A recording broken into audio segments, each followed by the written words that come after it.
Baiklah, seterusnya kita akan melihat kesalahan ejaan. Apa itu ejaan? Ejaan adalah satu bentuk pelaziman melalui penulisan.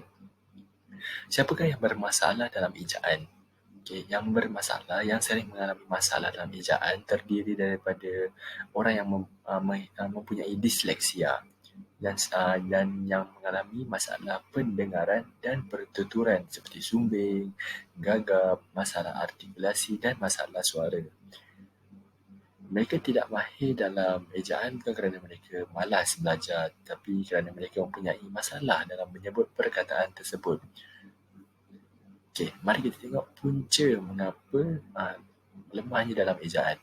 Yang pertama ialah lemah dalam pengamatan penglihatan atau visual. Pengamatan bermaksud hasil tindak balas keseluruhan sistem deria setelah menerima rangsangan daripada sumber lain.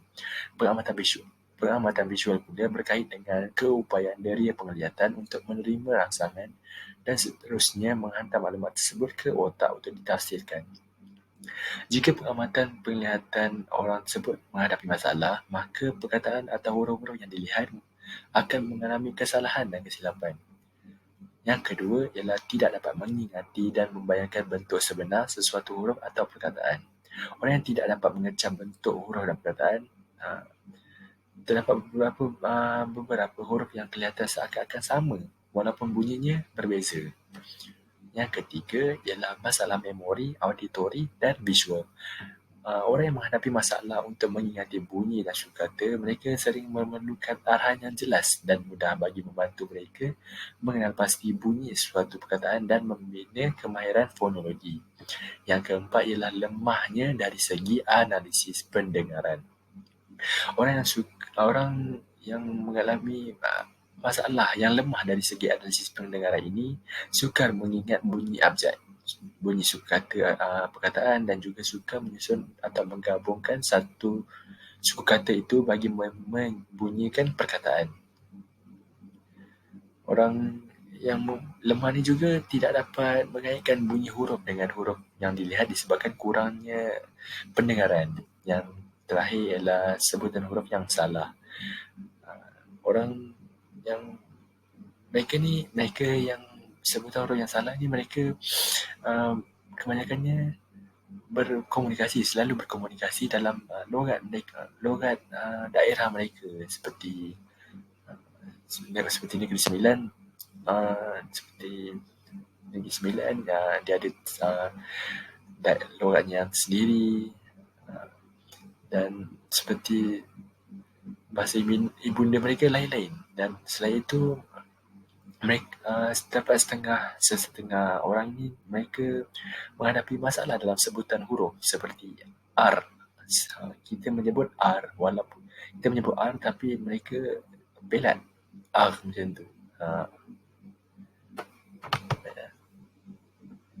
Baiklah, seperti contoh yang diberikan ialah contoh kesalahan ejaan di papan tanda di sekitar kita ialah, dan yang pertama ialah kebersihan dieja kebersihan, terbang dieja terban, membukanya, kelini dieja KELINIK, dan Senin dan Jumaat mana kesalahan ejaan Isnin dan sepatutnya Isnin dan Jumaat.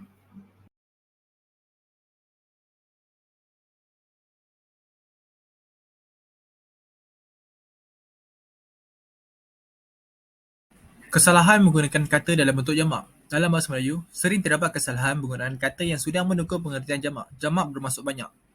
Sebagai contoh, mereka yang berkenan sudah pun dijemput. Ini merupakan contoh yang salah. Kata mereka sudah membawa maksud jamak. Oleh itu, kata tersebut pada kebanyakan kes tidak perlu diulang untuk menunjukkan bentuk jamak. Jadi, contoh yang betul ialah mereka yang berkenan sudah pun dijemput. Hal ini kerana mereka sudah menunjukkan kuantiti yang banyak. Jadi, hanya perlu ditulis sekali saja. Kesalahan penggunaan kata senirama. Antara contoh kata senirama yang menjadi kekeliruan masyarakat ialah penggunaan antara dari dan daripada. Dari digunakan untuk arah, tempat dan masa, manakala daripada digunakan untuk orang. Sebagai contoh, rombongan itu datang daripada Kuala Kangsar. Ini merupakan contoh yang salah kerana Kuala Kangsar merupakan tempat. Jadi seharusnya rombongan itu datang dari Kuala Kangsar. Yang kedua ialah penggunaan antara di dan pada.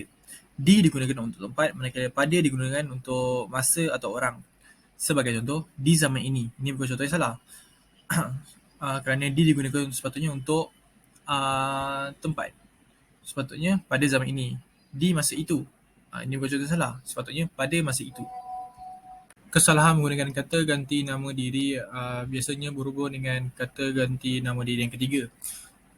Kata beliau khususnya digunakan untuk orang yang dihormati, namun selalunya disewenang-wenangnya disamakan dengan kata ganti diri ia atau dia. Sebagai contoh, Datuk Azam telah bersetuju dengan agenda tersebut. Tuan Pengarah menyatakan bahawa dia akan hadir dalam mesyuarat itu kelak. Ini bukan contoh yang salah kerana Datuk Azam merupakan orang yang dihormati. Oleh itu, sepatutnya menggunakan seperti berikut. Beliau akan hadir dalam mesyuarat itu kelak. Okey, baiklah. Seterusnya adalah kesalahan ayat. Kesalahan ayat biasanya disebabkan oleh makna yang tergantung, pembinaan ayat yang tidak gramatis dan sebagainya. Seterusnya, ayat tanpa subjek. Ayat tanpa subjek ialah subjek atau pelaku tidak dinyatakan dalam bahagian ayat. Okey, baiklah, contoh ayat tanpa subjek. Yang pertama sekali, pagi esok membasuh kereta. Contoh ayat tanpa subjek yang kedua, di tempat kita hidup bersatu padu. Baiklah, contoh bagi ayat yang pertama. Persoalannya, siapakah yang membasuh kereta? Ayat ini tidak mempunyai subjek yang khusus. Jadi, sewajarnya, ayat pagi esok membasuh kereta digantikan dengan pagi esok abang membasuh kereta. Penerangannya, subjeknya ialah abang. Pagi esok ialah keterangan masa.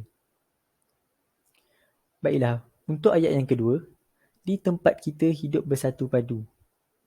Yang sewajarnya, di tempat kita, masyarakat hidup bersatu padu. Penerangannya, subjeknya masyarakat, di tempat kita ialah fasa sendi. Seterusnya, ayat tanpa predikat. Ayat tanpa predikat ialah predikat bahagian ayat tidak dinyatakan. Dua contoh ayat tanpa predikat. Contoh yang pertama, dia yang menjadi. Contoh yang kedua, Roslan yang melaporkan. Baiklah, bagi ayat yang pertama, yang sewajarnya digunakan ialah dia yang menjadi guru di sekolah itu. Penerangan, dia adalah subjek, yang menjadi adalah keterangan subjek. Manakala bagi contoh ayat tanpa predikat yang kedua, Roslan yang melaporkan. Sewajarnya, ayat yang patut digunakan adalah Roslan yang melaporkan dari Ipoh. Penerangan, Roslan ialah subjek, yang melaporkan adalah keterangan subjek.